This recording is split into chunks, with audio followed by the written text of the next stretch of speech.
The Sith Lord Maul's attack on Anakin Skywalker has failed, but Maul has sensed that Skywalker has a close connection to a trooper on the planet of Umbara. That trooper is Captain Rex. He has ordered Saxon and his men to direct the zombies to apprehend him, to draw Skywalker out.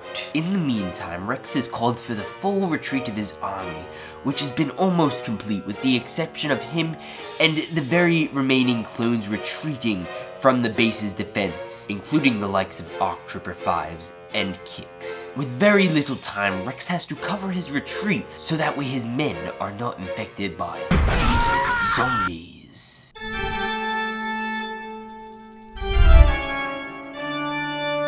Hello everyone and welcome to the finale of MOCtober. Now on this episode of MOCtober, Captain Rex has to escape in a gunship. And it gets absolutely wild. It's crazy. I love this MOC and cannot wait to show it to you all. You already saw it a bit in the beginning. But wow, this is probably my favorite one we've done for the series. And obviously it's kind of sad that we're wrapping this up. I only did do 3 parts to this one because I felt that was all that I really needed to do. But yeah, if you guys want to check out the other episodes, I'll leave a playlist link up there. And you guys can watch them all, binge all the opening intros and stuff. I have a lot of fun making those. And with that said, I'm going to ask you all to also subscribe. It would help me out a ton. We're so close to 25,000. I'd like to have it by Halloween time, at least 24,000 by Halloween, without a doubt. But with that said, I'll see you guys later on, and we're going to get right on into it.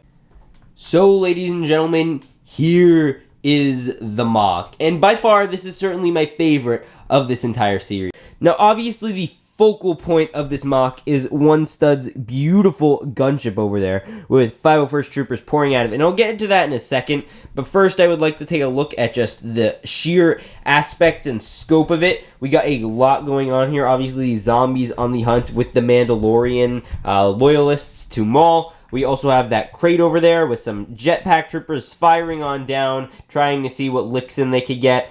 We also got a 501st speeder. That was Kix' speeder, actually, that he was retreating with, which has been, I guess, in every episode now. And then, obviously, we have some of those crates over there. That is a little landing platform, which we'll take a look at all. We also got some crates over here. And yeah. First, I want to take a look at my favorite aspect of this MOC, and this is just the way the gunship is set up. So first off, we do have a little pilot in there, the 501st pilot. This is a great situation to use him in.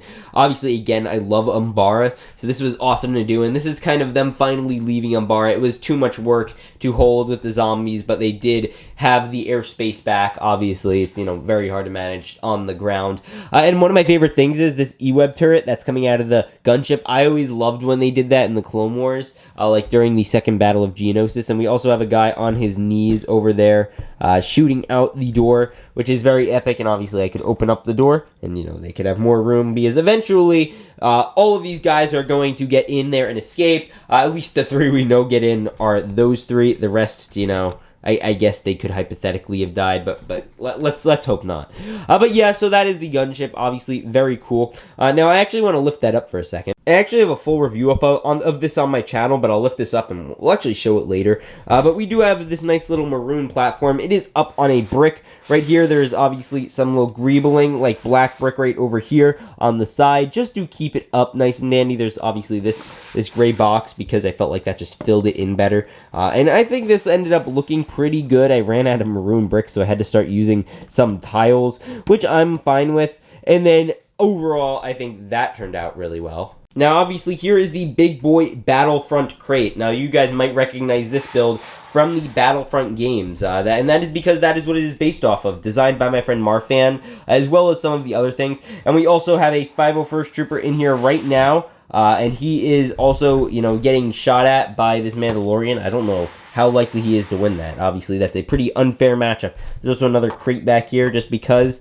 And you can actually look in there. There's a lot of room for cover and stuff. I just thought that was a fun build to throw in. There's like the final little base that Captain Rex is evacuating everyone from. And you obviously get this little Mandalorian here with his big old gun.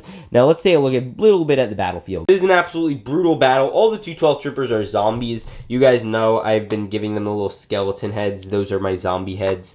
And then obviously, since the Mandalorians are involved now, because Maul ordered them to, get involved, capture Skywalker, and then obviously, I guess, eradicate the zombies afterward.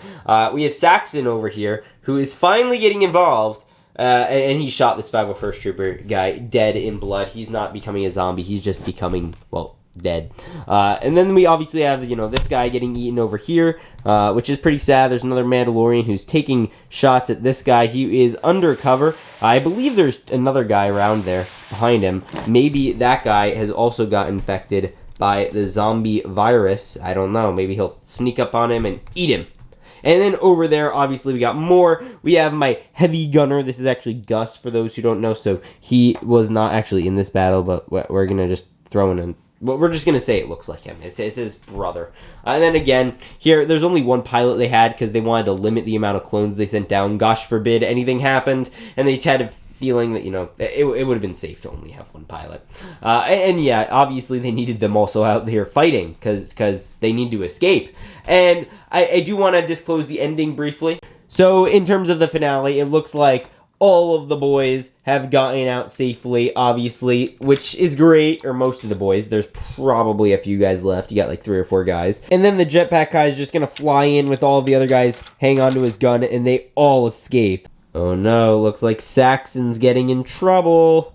But with that being said, I mean, it's still obviously a beautiful looking MOC, and the gunship really was a great complementary piece to it. I mean, you do get loads of features with that. You get this whole feature. I actually have a whole review of this up on my channel if you're interested in watching that. And yeah, now I want to take a look at some of the special parts and figs I guess we used in this video, and then we're gonna get in the outro. So here are all the new things. Obviously, the big boy is the gunship. We've kind of went into that. But first off, here are all the big figures. We have this 501st Pilot, which is an official LEGO pilot. I wish they used more. It came in the Z95 Headhunter. I only own one of them, unfortunately. But it's still cool. There's also this Heavy Trooper, who is a modded CAC/official LEGO hybrid, which is pretty cool. And, he also has some Cape Cantina on there, too, which is, again, pretty cool. There's obviously the clone captain, Captain Rex. And then over there is an E-Web turret. I don't think I featured this on the series before because it was on the Venator. But what I did was I added this little tube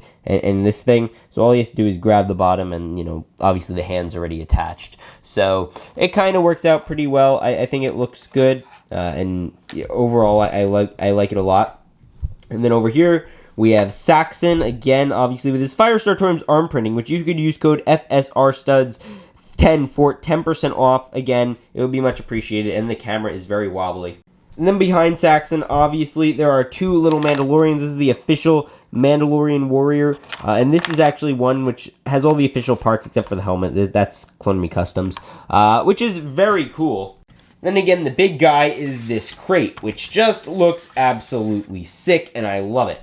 Welcome back. So, finally, with MOCtober, I think this was a pretty successful run. Obviously, I love this series. We have been doing it now for 3 years on the channel. This is 3. Now, the first one was a Clones versus Empire base. I loved that one. That was so much fun. I remember that base very well. That was 2 years ago. That's crazy. And then obviously last year we did the huge Umbara that you guys just loved. That was a great series where we did the giant bridge, probably one of my favorite MOCs to this day. And then obviously we did this one, which was a little different. It was a bunch of different MOCs we did. We didn't focus on one MOC. And we're probably going to go back to that format next year. The thing is, I got caught up with the Venator and I just finished that and I wasn't ready to tear it down yet. So with that being said, I hope you guys all enjoyed. Please remember to like, subscribe, comment. I will see you all in the next one. Remember to peace out and stay awesome.